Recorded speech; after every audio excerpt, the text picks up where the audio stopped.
Polypores are tree-loving conch mushrooms, which are wood-like, like so, and they have thousands of little pores on them.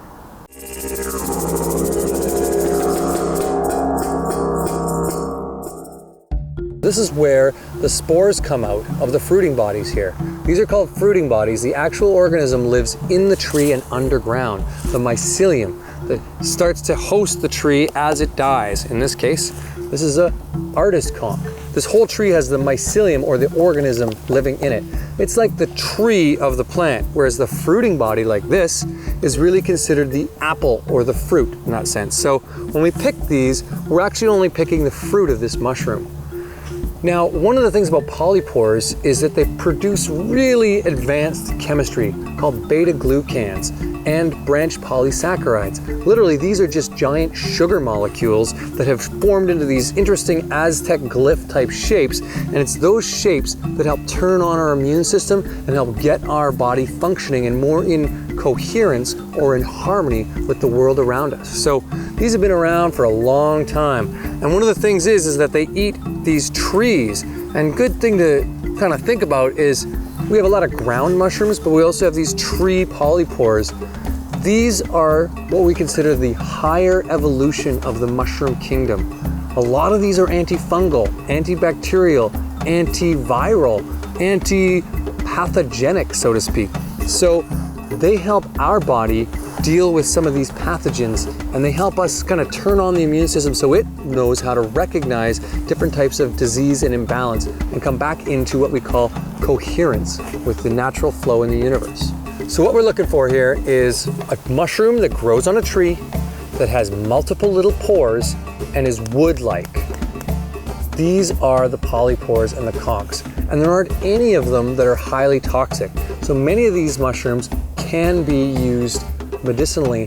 Because they're so tough, we need to cook them down as a tea or turn them into a dual extracted tincture, which means macerating in alcohol and then boiling up or lightly simmering for a number of hours like a strong tea, putting the two together to make that dual extracted tincture. This is some of the best way to use them, but I just like to make winter immune tea during the winter months. So one of my favorite types of medicines there is on this planet is polypores. And guess what? They only grow in old growth and second growth forests.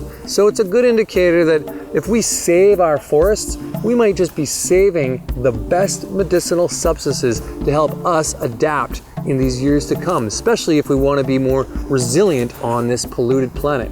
So as we start to scale back our polluting and our way of being, these medicines will be here to help us to really keep us in coherence with the universe so that we don't get so infected. In fact, this might be one of the best things we know of.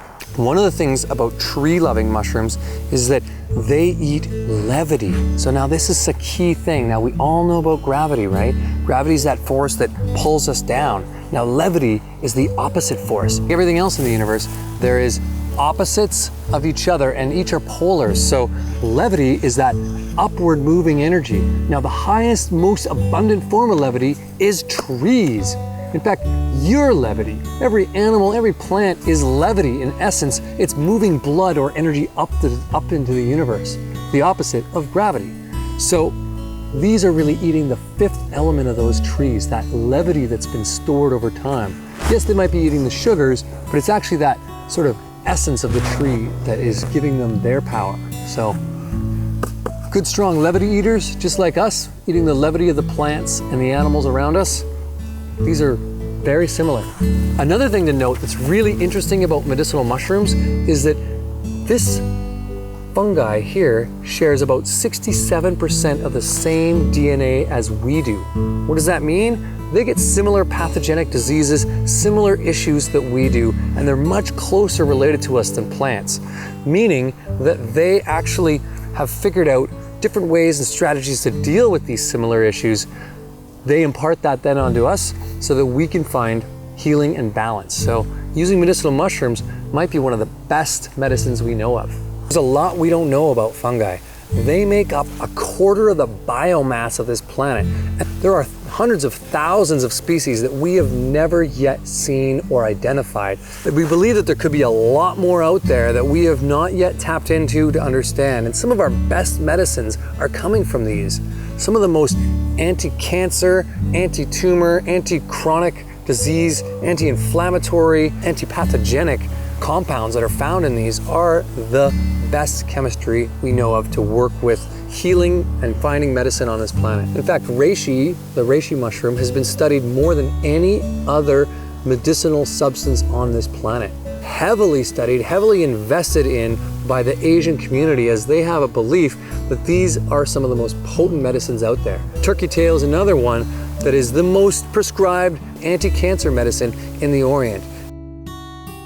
If you live in an area where you find polypores like this, take a look around, find out what they are, check out the different types, maybe make a tea with some of them, and start to bring these into your diet, into your body, so that you can be more resilient on this planet.